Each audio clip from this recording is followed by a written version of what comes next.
Senhoras e senhores, obrigado por aguardarem. Sejam bem-vindos à audioconferência da BR Malls para a discussão dos resultados referentes ao terceiro trimestre de 2021. Informamos que todos os participantes estarão apenas ouvindo a teleconferência durante a apresentação da companhia e, em seguida, iniciaremos a sessão de perguntas e respostas, quando maiores instruções serão fornecidas. Caso algum dos senhores que estiverem conectados por telefone necessite de assistência durante a teleconferência, queiram, por favor, solicitar a ajuda de um operador digitando *0. Antes de prosseguir, gostaríamos de esclarecer que eventuais declarações que possam ser feitas durante esta teleconferência relativas às perspectivas de negócios da companhia, projeções e metas operacionais e financeiras, constituem-se em crenças e premissas da diretoria da BR Malls, bem como em informações atualmente disponíveis para a companhia. Considerações futuras não são garantias de desempenho. Envolvem riscos, incertezas e premissas, pois se referem a eventos futuros e, portanto, dependem de circunstâncias que podem ou não ocorrer. Investidores devem compreender que condições econômicas gerais, condições da indústria e outros fatores operacionais podem afetar os resultados futuros da empresa e podem conduzir a resultados que diferem materialmente daqueles expressos em tais considerações futuras. Agora gostaria de passar a palavra ao senhor Eduardo Langoni. Por favor, senhor Langoni, pode prosseguir. Bom dia a todos. Obrigado por participarem da nossa teleconferência de resultados do terceiro trimestre de 2021. Começaremos a apresentação pelo slide 2. O terceiro trimestre de 2021 foi mais um trimestre de consistente melhora nos indicadores operacionais e financeiros, com importantes avanços em relação ao segundo trimestre. Durante o trimestre, operamos com 100% dos ativos abertos e as poucas restrições que permaneceram foram flexibilizadas com o recorrer dos meses, levando o horário de funcionamento do trimestre a 97,9% do volume normal e, em outubro, já atingindo 100%. A aceleração do programa de vacinação no Brasil e o fim das restrições governamentais aumentaram a confiança dos consumidores e demanda por compras, entretenimento e convivência nos shoppings. Impulsionado por estes fatores, o tempo de permanência alcançou 87,8% em relação a 2019.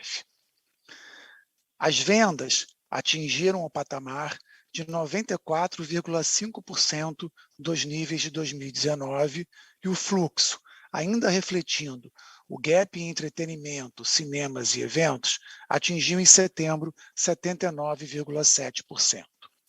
Observamos tendências promissoras de vendas, com os números de outubro já acima de 2019 e altas expectativas para a temporada de Black Friday e Natal nos próximos meses. No slide 3, apresentamos o aluguel mesmo às lojas, SSR, que atingiu 10,5% no trimestre, chegando a 19,8% no mês de setembro, mostrando uma rápida evolução das bases de aluguel com o decorrer dos meses. Devido à maior eficiência nas linhas de condomínio e fundo de promoção, no terceiro trimestre de 21, tivemos redução de 1 ponto percentual no custo de ocupação, mantendo a curva de redução iniciada no segundo trimestre. Mantivemos a taxa de ocupação em altos patamares, incrementando 0,8 pontos percentuais versus o segundo trimestre de 21 e 1,7 pontos percentuais versus o terceiro trimestre de 2020. A evolução do indicador reflete o alto ritmo de comercialização impresso ao longo do ano, a força do nosso portfólio e a confiança dos lojistas nos nossos empreendimentos. Por fim, o contexto da retomada das operações, somado à normalização dos processos internos, permitiu também a recuperação de pagamentos em atraso. Com isso, atingimos no terceiro trimestre de 21 inadimplência líquida de 4,8% versus 7,7% no terceiro trimestre de 2020, apontando para um cenário de recuperação dos aluguéis em aberto, resultado da construção de um relacionamento sólido com os nossos lojistas. Seguindo para o slide 4, o ritmo de propostas comerciais aprovadas foi mantido, alcançando um número de 236 no trimestre. Esta demanda crescente evidencia o resultado do fortalecimento dos nossos ativos através de revitalizações, atração de novas âncoras, qualidade do mix e fortalecimento da gastronomia. Como exemplo, trouxemos o case do Shopping Del Rey, onde a mudança de mix com a entrada de importantes restaurantes trouxe incremento de aproximadamente 15% no fluxo de consumidores e de 13% em vendas anuais. No slide seguinte, apresentamos os principais indicadores financeiros. A receita líquida atingiu 306,6 milhões, aumento de 47,6% versus 2020, demonstrando a retomada nos níveis de aluguéis e estacionamento. Em setembro, a receita de aluguel mínimo superou em 4,2% os valores apresentados no mesmo período de 2019. A evolução do NOI no trimestre se destacou, totalizando 280 milhões de reais, com queda de apenas 1,8% em relação aos níveis de 2019 e com excelente margem de 90,6%. Mais de 10 shoppings apresentaram um crescimento positivo de NOI, com destaque não só para os shoppings do Norte, Nordeste e Centro-Oeste, mas também para ativos maduros, como Plaza Niterói e Del Rey. Em EBITDA, atingimos o valor de 189,4 milhões e em EFFO, 107 milhões.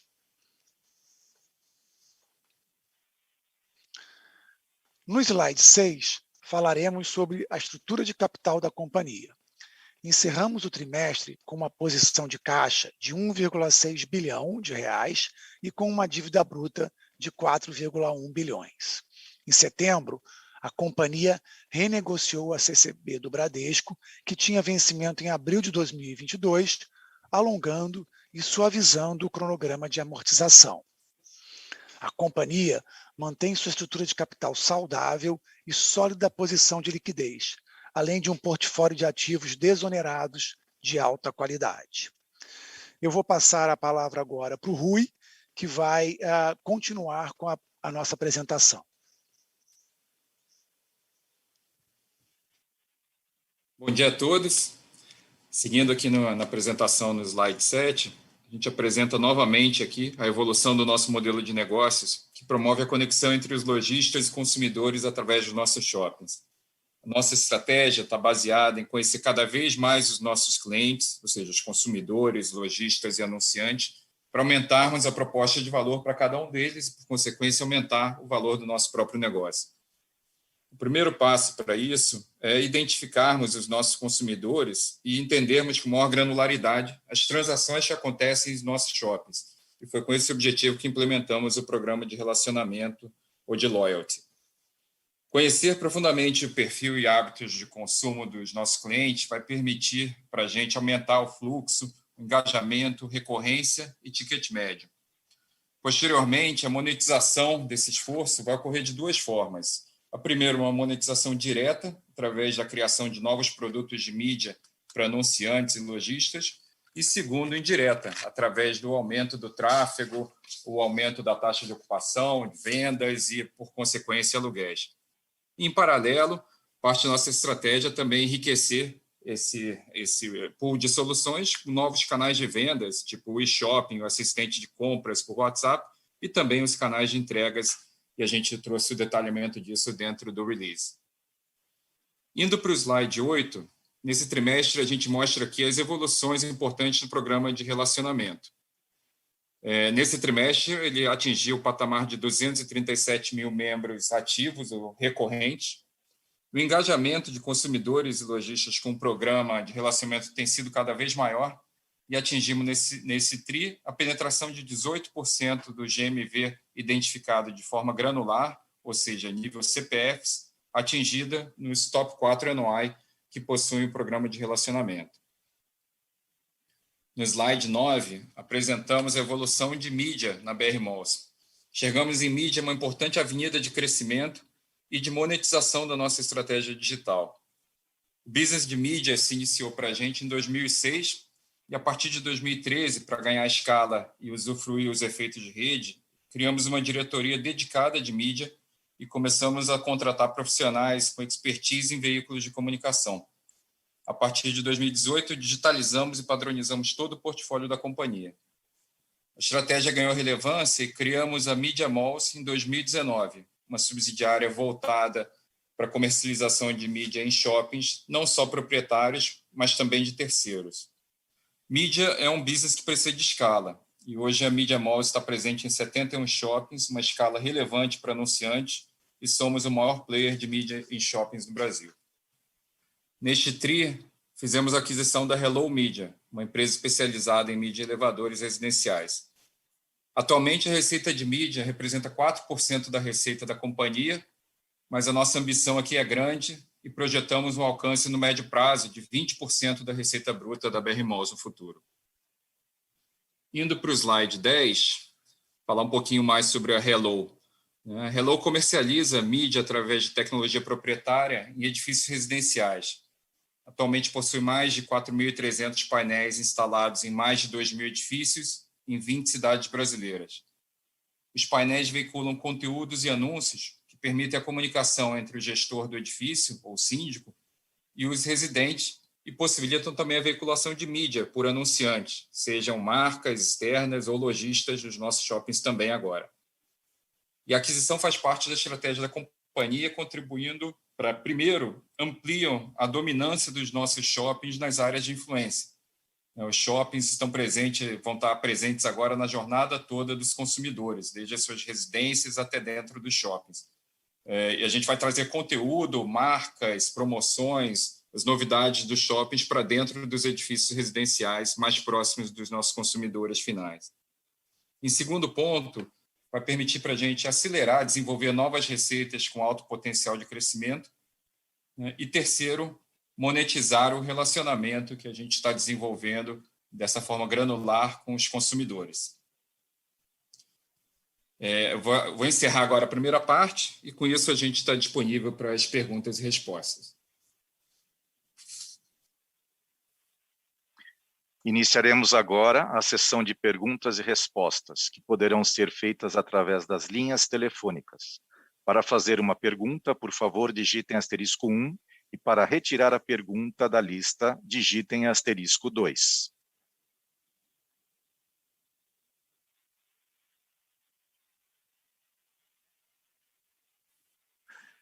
O senhor Pedro Lobato irá fazer a próxima pergunta. Ele é do Bradesco BBI. Bom dia, Rui, Eduardo. Obrigado pela apresentação.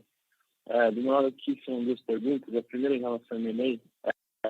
A alavancagem tem ficado aí no patamar bem saudável, né, em relação ao cobre. Então, queria entender só como está a cabeça de vocês aí para o crescimento inorgânico aí do portfólio da companhia, olhando para o momento e para frente. E a segunda em relação ao custo de ocupação, né, que ainda está um pouquinho, ainda tinha melhorado nesse dia, está um pouquinho acima do nível pré-pandemia. Vocês acham que ainda pode ter algum grande deficiência aí? Ou esperar esse indicador fechar o gap para o nível pré-pandemia é mais uma questão de recuperação de vendas mesmo? Obrigado, pessoal. Oi, Pedro. Bom dia, obrigado pelas perguntas. Sobre o M&A, a estratégia a longo prazo, como a gente vem sempre reafirmando, né, faz parte da estratégia da companhia crescer através de aquisições, fusões, e a gente está constantemente olhando, né? Então, nesse trimestre, por exemplo, a gente fez a aquisição da Hello, que não é uma aquisição em termos de volume tão grande, ela é uma empresa de alto crescimento, é uma scale-up, um modelo já comprovado, mas de alto crescimento, vai exigir alguns investimentos. Vai ser um exemplo, né? Então, agora, M&A de shoppings, a gente está constantemente olhando, faz parte aqui da estratégia, a gente gosta, acredita que isso é uma forma de criar valor, tem que encontrar os ativos certos no nos preços certos, de forma a criar valor para os nossos acionistas. Então, continuamente estamos olhando oportunidades nesse sentido. E sobre a questão de custo de ocupação, né, a gente acredita que a gente está num patamar bastante saudável, né? A gente conseguiu realizar importantes eficiências condominiais ao longo desses últimos 12, 18 meses. Isso foi muito importante para abrir espaço também para o nosso crescimento de aluguel, a volta do SSR. E o patamar que a gente acredita é um patamar saudável, né? Acho que isso é sustentável. A gente, olhando para os próximos tris, acredita que vai continuar num patamar saudável e que vai ter esse espaço, então, para a gente gradativamente crescendo, retomando os aluguéis. E o que a gente está projetando para o ano que vem, em termos de eficiência condominial, é a gente conseguir rodar os nossos shoppings num patamar de mais ou menos uns 10% nominal abaixo do nível pré-pandemia, 2019. Né? Então, isso é muito importante para a gente também ter certeza que o custo de ocupação, de uma forma mais global, é saudável. Quando você olha o patamar hoje, ele não está exatamente no nível pré-pandemia, mas ele já está bastante próximo. Então, a gente está bastante tranquilo quanto a isso. Muito claro. Obrigado, pessoal. Boa tarde. Obrigado, Pedro.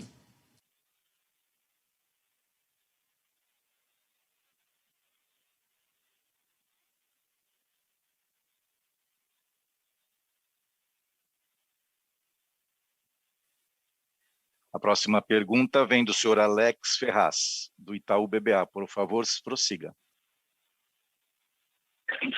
Bom dia, Rui, time. Obrigado pela apresentação. Eu tenho duas perguntas. A primeira é que do lado da ocupação, né, a gente vê uma melhora razoável aqui nesse TRI, né, boa. E ao mesmo momento que contratos assinados, e o turnover até cai, né? Então, assim, dá para inserir aqui que aquela fila de move-out, de lojistas saindo, tem diminuído, né? Assim, também aqui em consumo natal, né? Mas no momento em que vocês têm visto aqui uma redução forte aqui no pedido de saídas, né? Enquanto que a assinatura da banda de negócio tem ficado estável, isso que tem levado a melhora. E a segunda pergunta é em relação a um comentário que vocês fazem aqui na parte de mídia, né? Você deu como projeção de receber em algum momento pode chegar a ser 20% do mix, aqui na ordem uns 4, 5, obviamente não guardas, né, mas entender o que vocês levam em conta, que quais são os assumptions para chegar nesses 20%, né, crescimento aqui só da operação que você já tem dentro, expandindo para shopping de terceiro, a Hello aqui, que são muito relevantes, se pudesse dar um pouquinho mais de cor aqui, como que essa receita chegaria nesses 20%. Oi, Alex. Bom dia, obrigado pelas perguntas. A linha estava um pouquinho truncada aqui, mas acho que consegui entender aqui os pontos. Se depois faltar alguma coisa, você avisa, né? A primeira pergunta eu entendi que era sobre vacância, como é que a gente está vendo taxa de ocupação, a tendência para frente, né? Realmente a gente fez um esforço muito grande ao longo dos últimos trimestres para estar muito próximo dos lojistas, entender qual era a situação de cada um deles e acertar nessa equação. Eu acho muito importante a gente manter o mix dos shoppings sempre atrativo, com as marcas certas, e a gente está bastante satisfeito que a gente está saindo aqui desse momento de Covid com uma taxa de ocupação bastante alta, né? Os shoppings muito bem locados, com um mix bacana, com nível, quando a gente olha o terceiro TRI, assim, até superior ao que a gente viu no nível pré-pandemia do terceiro TRI de 2019, em termos de taxa de ocupação. Então, os shoppings estão bem, mix legal, vacância muito baixa, e o que a gente tem percebido, olhando para frente, assim, que existe uma demanda, continua um interesse forte dos lojistas por entrar nos shoppings e, ao mesmo tempo, o nível de turnover, né, ele diminuiu bastante. Se você olhar no release, tem uma tabela, acho que nos anexos, onde a gente mostra o histórico de turnover. Né, alguns anos atrás, no terceiro TRI, acho que era o terceiro TRI de 18, ele estava mais ou menos próximo de 9%. Depois, o terceiro TRI de 19 foi para... Está dando um eco aí, pessoal. Desculpa. Depois, isso caiu para próximo de 8%. Depois 7%, e agora nesse terceiro TRI de 2021, 5%. Né? Então, acho que a limpeza da base, a qualificação do mix já tinha sido feita nos anos anteriores à Covid, né? Na última recessão foi feita uma mudança de mix grande para a gente trazer os conceitos corretos e saudáveis, e aí a gente já possibilitou a gente ter um turnover já residual agora nesse momento, e é o que a gente olha para frente. Pode ter aqui algum trimestre de um turnover um pouco maior e tudo, até pelo momento de recuperação de aluguéis, né? Então a gente não sabe exatamente como é que vai se comportar, mas a estratégia que a gente perseguiu foi, olha, vamos manter durante a Covid os shoppings muito bem ocupados, locados, e depois a gente vai para um momento de precificação, monetização mais forte, que é o que a gente vê agora para 2022, com a retirada de descontos e os aumentos de aluguéis gradativos, uma vez que a gente abriu espaço também pela questão do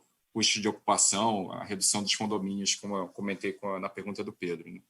Sobre a questão de mídia, a gente está bastante otimista quanto a isso no longo prazo, né? Já era, assim, tradicionalmente, nos últimos anos, acho que a gente foi a companhia que mais botou foco nisso, porque sempre acreditou que faz muito sentido para as marcas conectarem com os consumidores no momento da decisão de compras, né? Então, a tese que a gente enxerga em mídia é que está tendo uma grande migração do volume de anúncios, né, saindo dos veículos tradicionais de jornal, televisão, revista, e migrando para os veículos digitais. Agora, está um território meio craudiado quando a gente pensa só em Google e Facebook. Então, está tendo uma procura por novos veículos, e o que a gente vê é que as soluções que a gente tem de out of home no momento de compra e próximo dos consumidores está sendo muito bem aceito, né? E aí, nessa tese, a gente vem investindo cada vez mais. Parte dessa solução é a Hello, né, que a gente consegue levar a sinergia dos anunciantes das marcas e anunciantes lojistas para fora dos shoppings. Ao mesmo tempo, é bom para marketing, porque a gente leva o marketing para dentro dos edifícios residenciais, comunicando quais são as novidades dos shoppings, as promoções, os eventos infantis. Então, tem uma sinergia muito grande para a mídia, uma sinergia muito grande para marketing.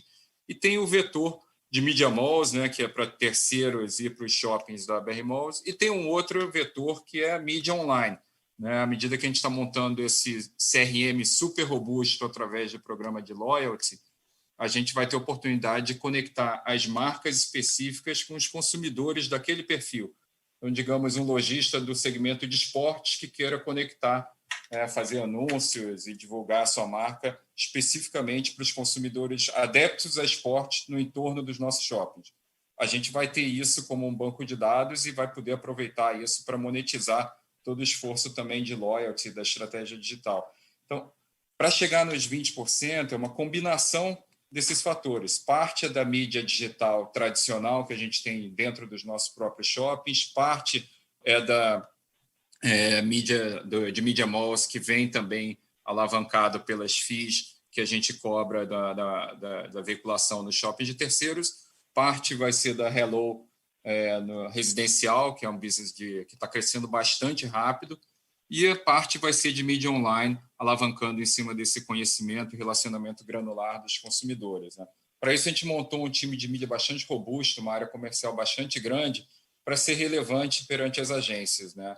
Esse business de mídia, você precisa realmente ter escala para você ser recebido e ser considerado pelos grandes anunciantes, e são esses os pilares aí para a gente chegar nesses 20%.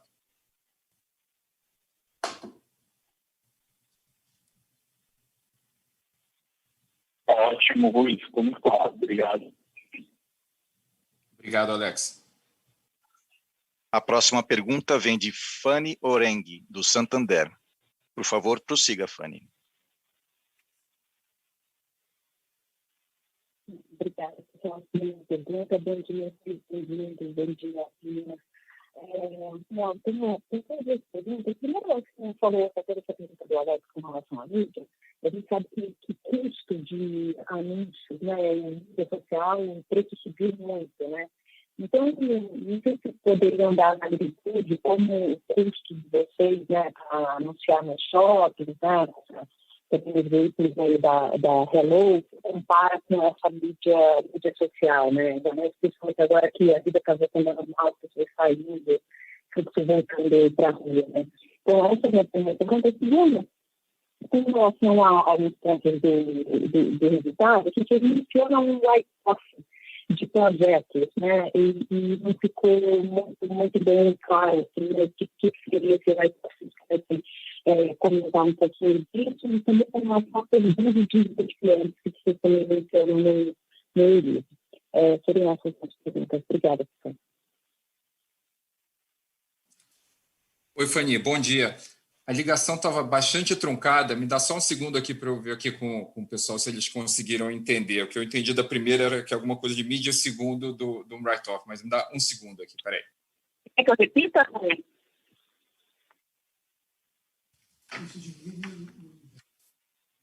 Vamos lá, Fanny, entendi aqui. Então, a primeira pergunta, né, um follow-up é a questão do custo de mídia, né, como é que isso se traduz, o que a gente vê, né?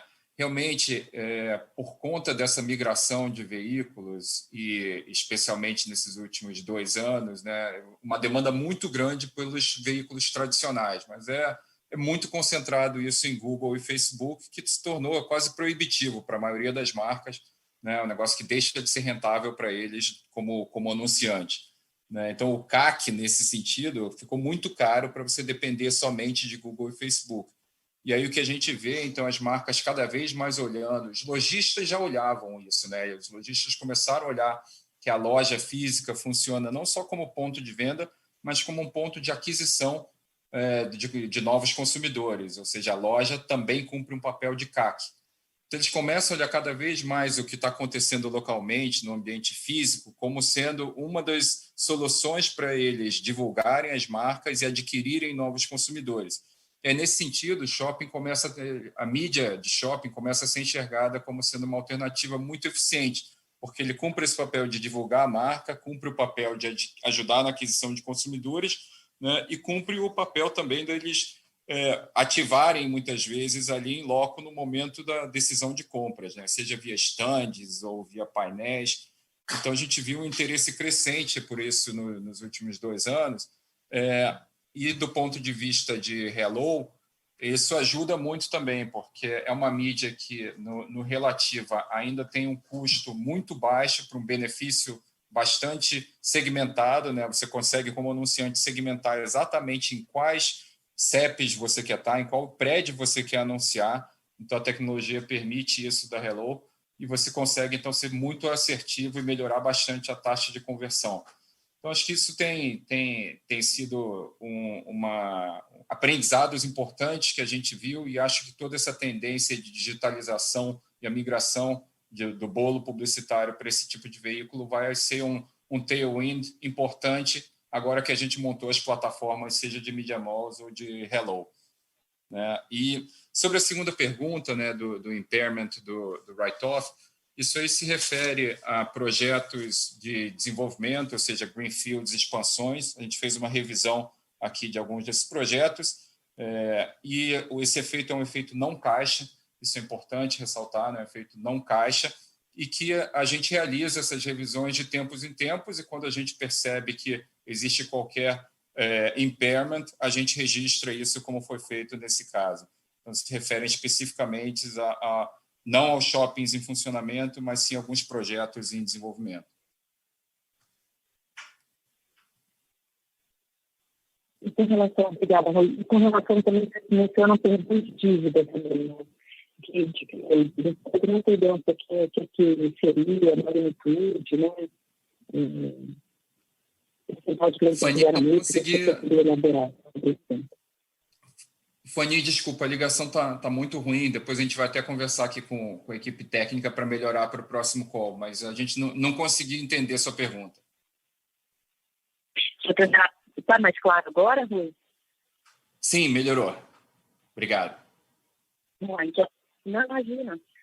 Estamos falando a minha pergunta com relação ao perdão de dívida que vocês mencionam. Eu queria entender qual o percentual da base que vocês fizeram esse tipo de perdão. Queria que você desse um update para a gente com relação a esse ponto aí. Tá, então, a pergunta agora é sobre perdão de dívida, né, relacionado à inadimplência. É Exato. Isso, Fanny? Então tá exatamente. Obrigado. A gente não tem praticado perdões de dívida, isso aqui é uma questão muito pontual, a exceção se acontece, o que tem sido mais comum é a gente sentar com os lojistas, entendendo o momento deles e, ao mesmo tempo que existe toda essa discussão do repasse do IGPM, é reprogramar, em alguns casos, o parcelamento de eventuais saldos em aberto, né? Então, o que a gente tem praticado como política comercial é, partindo de uma premissa que agora a gente entrou num território de normalização de vendas, né? Dado que esses últimos, principalmente setembro e outubro, foram meses aí bastante importantes de recuperação, passando níveis já de 2019. Então, é sentar com os lojistas e a gente tem discutido no cenário onde a gente reduziu os custos condominiais também, da gente gradativamente retirando os descontos e reajustando os aluguéis pela forma contratual, pelo que foi pactuado, né? Naturalmente, isso é uma negociação que é tratada caso a caso, porque existem realidades diferentes por mix, e eventuais saldos em aberto que existam até a data, eles são também negociados para que faça sentido do ponto de vista de comercialmente, caiba no fluxo de caixa dos lojistas, mas não é uma questão de perdão de dívidas, é uma questão de repactuação de fluxos e em casos que sejam excepcionalmente necessários. Está ótimo. Maravilha. Obrigada, viu? Obrigado, Fanny. A próxima pergunta vem de Elvis Credendio, do BTG Pactual. Por favor, seu Elvis, pode prosseguir. Tem duas perguntas aqui. A primeira é sobre performance de vendas entre regiões. Né? Se pudesse explorar um pouco mais a diferença nessa performance de vendas entre regiões, que explicar uma abertura mais cedo no norte, né? Se beneficiando do agronegócio, mas com as vendas já estão um patamar pré-Covid em tudo, eu queria entender se esse gap entre regiões chega a fechar bastante, ou se persiste de alguma maneira, né? E se persistir, se tem alguma questão que você acha que deve estar impactando, fluxo de escritórios, entretenimento, alguma coisa nesse sentido. E aí a segunda pergunta, você colocou também na pergunta anterior, não sei se acabaram respondendo algo nesse sentido, mas sobre a linha de outros resultados operacionais, né? Se puderem dar mais detalhes sobre isso, vocês comentaram sobre revisão de viabilidade de projetos, também se pudessem comentar quais foram os projetos, né? E o motivo dessa revisão. É isso. Obrigado. Oi, Elvis. Bom dia, obrigado aí pelas perguntas. Eu entendi da primeira, e peço desculpas aqui, realmente a linha está um pouco difícil da gente conseguir escutar com clareza, mas eu entendi aqui que era uma pergunta sobre vendas, como é que isso tem se comportado entre regiões, entre diferentes tipos de shoppings, né, perfil mais urbano, central ou de bairro. Então, o que a gente vê, né? Acho que a recuperação tem sido meio across the board, tá? Uma recuperação que está acontecendo em todas as regiões. Quando a gente olha a evolução mês a mês, tri a tri, então a gente percebe que isso tem sido consistente no Brasil todo, né? E a gente tem um portfólio bastante diversificado aí de Amazonas ao Rio Grande do Sul, né? O que a gente tem como alguns highlights que ajudam a enxergar um pouco? Primeiro, acho que assim, a gente vê dentro do nosso portfólio o maior destaque, sem dúvida, é o Centro-Oeste, né? Então, a gente tem o maior shopping do Mato Grosso, o maior shopping do Mato Grosso do Sul, um shopping muito importante de Goiânia. Londrina, apesar de não ser Centro-Oeste, ele pega também um impacto, Londrina e Maringá, né? Pega um impacto de agribusiness. Então, acho que essa região, todo esse cinturão que tem sido beneficiado por esse bom momento, que é um momento estrutural dessas economias, né, de eficiência e força de agribusiness, ele para a gente teve um crescimento de vendas comparado com 2019 de quase 15%. Então foi, acho, 14,6% aqui o crescimento de vendas totais comparado com o terceiro tri de 19. Depois o Norte, né, o Amazonas Shopping, com crescimento de 12%. E aqui acho que o highlight, o que é interessante no caso do Amazonas Shopping é que lá o impacto da Covid aconteceu primeiro, né? Então, vocês lembrarem toda aquela crise terrível, muito triste que aconteceu no início do ano, e a abertura, então, parece que tem sido mais rápida, né? Foi impactado primeiro, reabriu depois primeiro e está voltando primeiro também, né? E lagging é o Sudeste, que acho que tem sido um pouco mais lento de uma forma geral, e o Nordeste tem performado já nos níveis de 2019 e o Sul está um pouquinho atrás ainda de 2019, né? Mas se pegasse os extremos, ou o ranking é isso: primeiro Centro-Oeste, depois Norte, depois Nordeste, depois Sul, e lagging o Sudeste, né? O que a gente percebe também, né? Acho que alguns shoppings onde você tem uma dependência ainda maior de metrô, a gente tem 2 shoppings que têm esse perfil, com estações de metrô dentro, eles têm um pouquinho mais de tão lagging também, porque o próprio metrô ainda está com tráfego um pouco menor do que tradicionalmente ele teve. Mas isso aí, o que a gente vê, são efeitos muito de curto prazo, né? A cada semana tem melhorado tudo, então não é nada que nos preocupe. Eu acho que não temos uma preocupação específica nisso. E a gente não tem no portfólio shoppings que estejam inseridos em regiões altamente dependentes de escritórios, né? Que acho que aí tem uma questão de uma preocupação diferente dessa história de work from home, home office. Não é o nosso caso, os nossos shoppings não têm muito esse perfil. Depois, a sua segunda pergunta, pelo que eu entendi, foi a questão de outros resultados operacionais, né? E aí o comentário foi o que eu fiz para a Fanny, né? E a gente não dá um disclosure além do que eu comentei, né? São projetos de desenvolvimento, e aqui a gente fala de greenfields, expansões, que a gente revisita, fez um ciclo de revisão de premissas, e o correto, tecnicamente, era fazer esse ajuste, de novo, um ajuste não caixa, mas é um ajuste importante para refletir o que a gente entende que é o fair value desses projetos. Tá ótimo, bem claro, muito obrigado. Obrigado, Elvis, bom dia. A próxima pergunta vem de André Mazzini, do Citibank. Senhor André, pode prosseguir.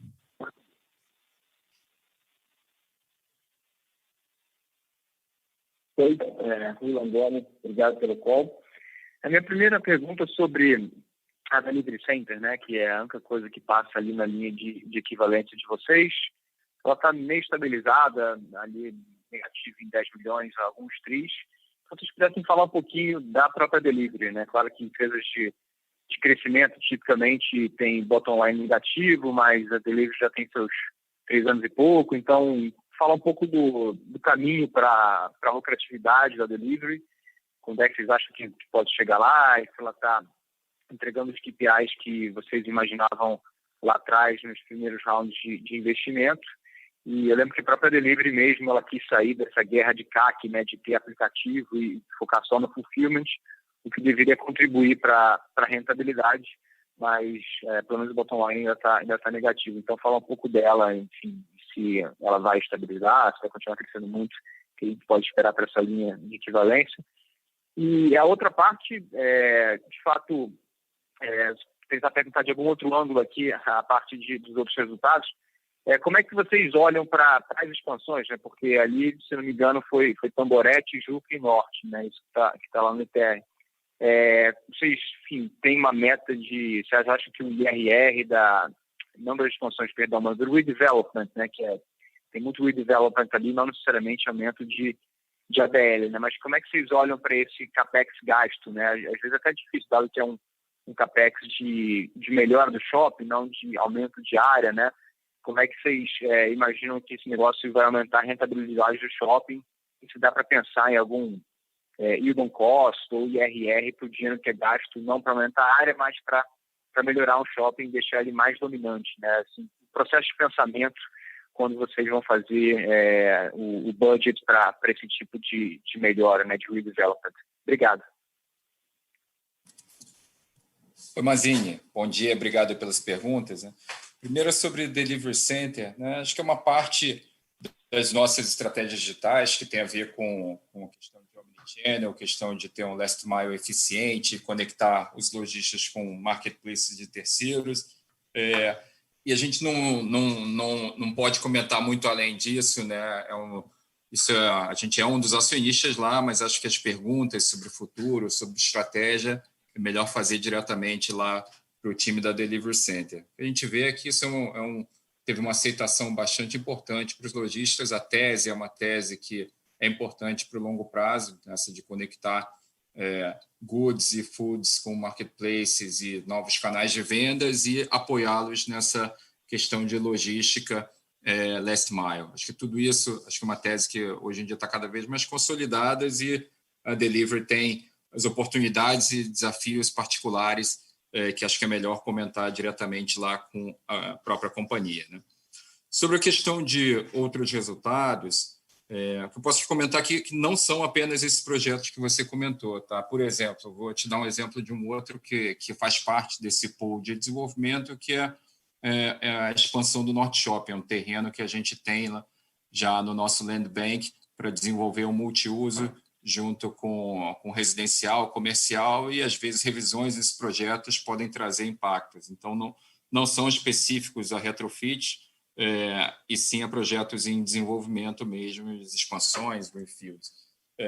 E o que a gente vai continuar perseguindo são taxas de retorno apropriadas para o nosso custo de capital, né? Então, a gente sempre vai olhar, claro, o que isso fortalece e traz de crescimento, mas com uma disciplina financeira. Então, a gente entende que dentro da nossa estratégia de alocação de capital, né, a gente já alocou percentualmente muito mais capital aos projetos em desenvolvimento. Hoje em dia, a gente acredita que, no relativo, existem outras alocações de capital que podem vir à frente de projetos em desenvolvimento. Então, a gente é muito seletivo, a gente, sim, continua olhando expansões, apetite para greenfields é um pouco menor, mas é tudo muito caso a caso, né? Eu acho que a gente tem uma clareza aqui das oportunidades e novas alocações possíveis também. Por exemplo, esse caso de Hello é um investimento não óbvio, mas muito sinérgico com o que a gente faz, com uma taxa de retorno muito alta, muito superior ao que a gente está tradicionalmente enxergando em projetos de shoppings, né? A gente está constantemente olhando e não tem um guidance específico de revisão de taxa interna de retorno. Isso é um assunto que a gente discute internamente, mas sempre com essa disciplina de olhar os ativos certos e nos retornos corretos também. Ótimo, Rui. Muito obrigado e bom dia. Obrigado, Mazinho. Bom dia. A próxima pergunta vem de Daniel Gasparetti, do Credit Suisse. Por favor, senhor Daniel, prossiga. Bom dia a todos. Obrigado pelo call. Rui, mais duas perguntas aqui. Estou pegando um gancho no comentário seu anteriormente, da pergunta da Fagui. Você comentou a respeito de normalização de vendas. Queria só pegar um pouco da sua perspectiva, olhando para frente, como é que você imagina que vai ser o comportamento de vendas diante desse cenário agora de aceleração econômica, seja o PIB mais fraco, juros mais altos? Se você... Todos nós temos essa expectativa muito positiva em relação ao quarto TRI, Black Friday e tal, mas como é que você imagina que vai ser um 2022 nesse cenário, nesse ambiente? E, em paralelo a isso, como é que você imagina que comportamento de aluguel? Quer dizer, dá para a gente continuar tirando desconto, dá para a gente continuar passando o crescimento real dos aluguéis num ambiente talvez mais desafiador de forma econômica? Por favor, e bom dia a todos. Oi, Gasparetti. Bom dia, obrigado pelas perguntas. Duas perguntas importantes e difíceis da gente acertar na previsão, né? Mas o que a gente está enxergando? Acho que expectativas de vendas para esse ano e para o final desse ano e para o ano que vem são positivas. Acho que a gente tem um efeito de uma demanda reprimida muito grande. Acho que as pessoas, o que a gente percebe, a gente reabre os shoppings, né? Faz qualquer evento assim, é muita gente que voltou a frequentar, as pessoas felizes, né? Acho que se reencontrando, passeando com segurança.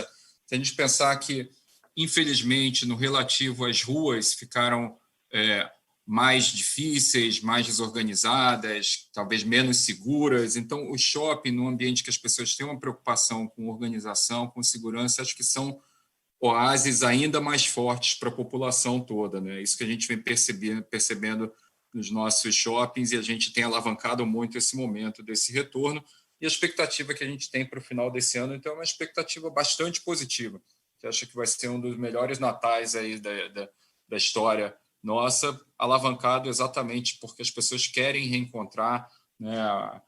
Há muito tempo que não tem eventos familiares, aniversários, não teve o Natal do ano passado, então acho que esse momento do reencontro casa muito com a segurança, a organização, o bem-estar que os nossos shoppings proporcionam, e a gente acha que, portanto, a gente deve ter um Black Friday e uma temporada de Natal bastante forte nesse trimestre. Aí, olhando 2022, né, a gente acha que muito dessa necessidade de socialização, acho que isso as pessoas perceberam na pandemia que o quanto isso é importante. E quando a gente pensa nisso, os shoppings continuam sendo o destination natural, né? A gente aumentou muito o mix de restaurantes ao longo desses últimos 3 anos. Acho que até o case ali que a gente mostra nesse release do Shopping Del Rey é um exemplo disso. Lá, o case também de relacionamento com o Coco Bambu é sempre apostando nessa tese de que food is the new fashion, né? É destination para as pessoas, e acho que isso vai continuar no ano que vem. Agora, como é que vai ser o impacto da questão econômica? Isso é difícil realmente da gente imaginar, assim, o que vai ser o impacto. De um lado, tem uma demanda reprimida, um vento a favor, que é socialização, busca por entretenimento, e os shoppings são o destino natural para isso. Por outro, sem dúvida, acho que todo mundo tem uma preocupação com qual é o ritmo de desaceleração econômica, inflação, geração de empregos, que a gente vê ainda uma incerteza grande no ar, como vocês, e é difícil a gente fazer uma previsão específica quanto a isso. Tendo dito isso, a gente está otimista, a gente acha que sim, o saldo desses fatores é favorável aos shoppings, e a gente está se planejando internamente, discussões de orçamento nessa direção, tá? De crescimento de vendas e de uma recuperação, mesmo diante de um cenário onde há nuvens no ar, né? Sobre o comportamento de aluguel, é a derivada dessa discussão, né? A gente acredita, sim, que tem espaço para isso, de um lado, porque existe esse incremento de vendas, né? E isso é muito mix, é setorial, mas a gente vê espaço, sim, para retirada dos descontos. Os descontos foram muito importantes, e a gente acha que ele tomou a atitude correta, preservando o mix e preservando uma alta taxa de ocupação, né? Agora a gente vai retirando os descontos, e tem um espaço também que a gente abriu através de eficiência condominial.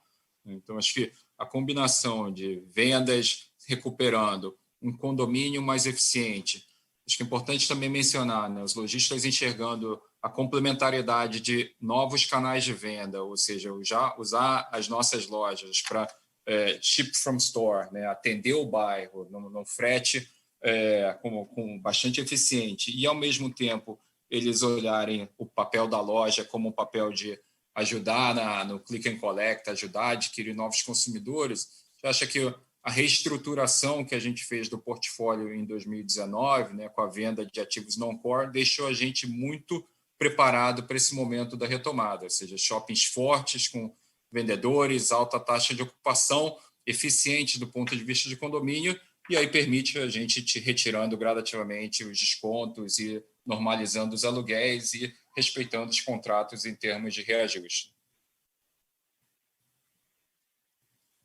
Excelente, Rui. Muito obrigado pela resposta. Bom final de semana. Obrigado, Gasparetti. A próxima pergunta vem de Jonathan Contras, do JP Morgan. Por favor, senhor Jonathan. Bom dia, Rui, pessoal. Obrigado pela atenção aqui na pergunta. Do meu lado, são duas. A primeira ainda sobre a atividade comercial, para movimentar sobre o spread, né, em quais regiões ali, como as demandas, né, também contamos sobre a parte de operação. E a segunda ainda sobre a liquidez, bem, a gente vê uma redução expressiva, né, nesse PIB, para menos de 5%, né, então a gente pode estudar, né, que os líderes precisados, onde tem uma situação para cima de maiores previsões, né. Então, entre 2 pontos. Obrigado. Jonathan, desculpa, o áudio chegou aqui muito ruim. Você pode repetir as perguntas? Eu não sei se você está em algum... Sim, consegue me ouvir melhor agora? Melhor, bem melhor. Obrigado. Não, pode, imagina. Então, não, 2 perguntas, né? A primeira é sobre a atividade comercial, né? Como estão os spreads e as regiões estão vindo uma demanda, né? A segunda era sobre a inadimplência, a gente deu uma queda expressiva ali, 4,8%.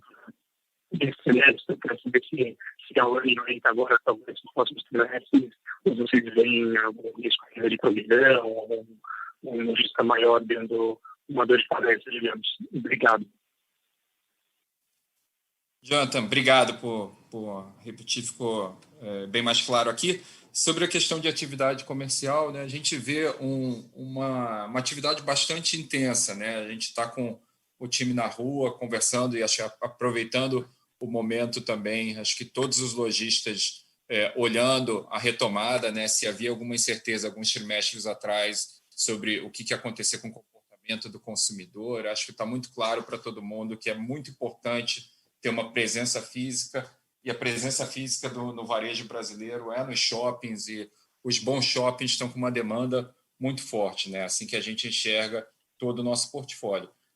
E o que a gente vê, né? Acho que a gente, do ponto de vista de mix, a gente até trouxe um pouquinho de highlights dentro do release, mas acho que uma demanda muito grande de artigos relacionados à saúde e bem-estar. Então, quando a gente olha lá, o segmento que mais cresceu foi serviços, então tem muita coisa relacionada à estética, à beleza, e o segundo de maior movimento no mix, de ampliação no mix, foi artigos esportivos. Então, acho que também essa preocupação com bem-estar, com saúde, as pessoas procurando mais atividades de esportes, isso naturalmente tem um benefício muito grande para o nosso mix, né? O que teve, por outro lado, de highlight, assim, de saída ou redução dentro do share de mix foi livrarias e talvez marginalmente fast food. Livrarias acho que já não é nenhuma grande novidade, acho que isso, infelizmente, tem sido uma tendência já dos últimos anos, e fast food é uma questão, acho que pontual aqui desse trimestre, a gente não enxerga isso como uma tendência estrutural, não.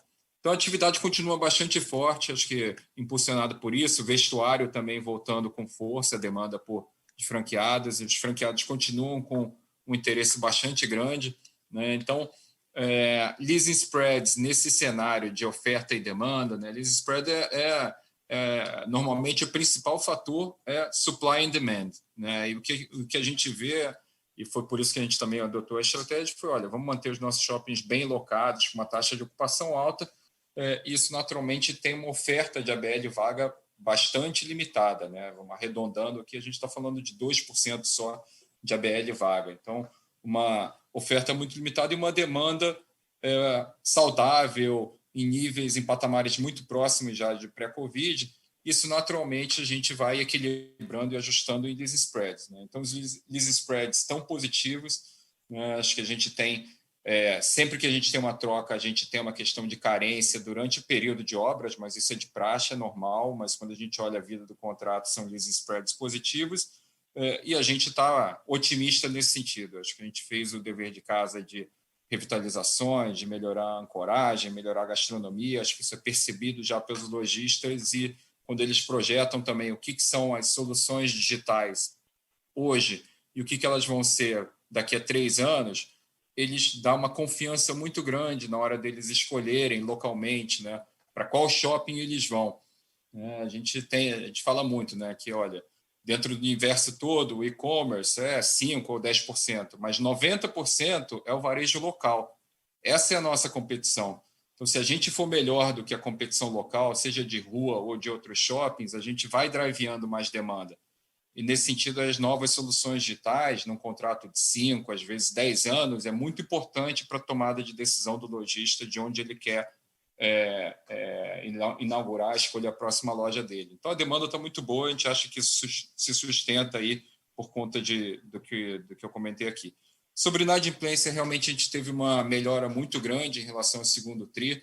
Acho que, na verdade, o segundo TRI é que foi um outlier, pelo que a gente explicou no TRI passado, do problema que a gente teve na implantação do novo ERP, um problema que ficou para trás, a gente já está praticamente normalizado em termos de sistemas internos, ainda tem melhorias marginais que a gente tem que fazer, mas o grosso da dificuldade que a gente teve na implantação já ficou para trás, e acho que a gente está na trajetória de continuar melhorando a inadimplência bruta, a inadimplência líquida. É assim que a gente enxerga os próximos trimestres, e a gente não espera ter problemas novamente de sistemas e não vê nenhum problema maior com nenhuma rede de lojistas, né, que foi a pergunta que você fez. Acho que a gente está com a carteira saudável e eventuais problemas que a gente tem são pontuais, não são de redes maiores e que a gente tenta tratar da melhor forma para dar uma solução ou de readequação para ele já no mês seguinte, ou de, se não for o caso, a gente fazer a substituição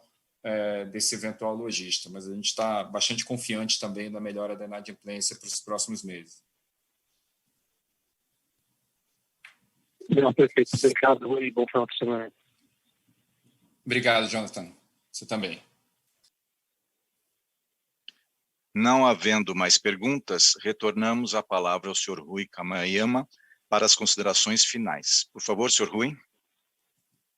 Obrigado a todos por participarem desse nosso call. Eu, o Langoni, a Juliana e nosso time de RI continuamos disponíveis para eventuais esclarecimentos e bom dia a todos. A audioconferência da BR Malls está encerrada. Agradecemos a participação de todos e tenham um bom dia.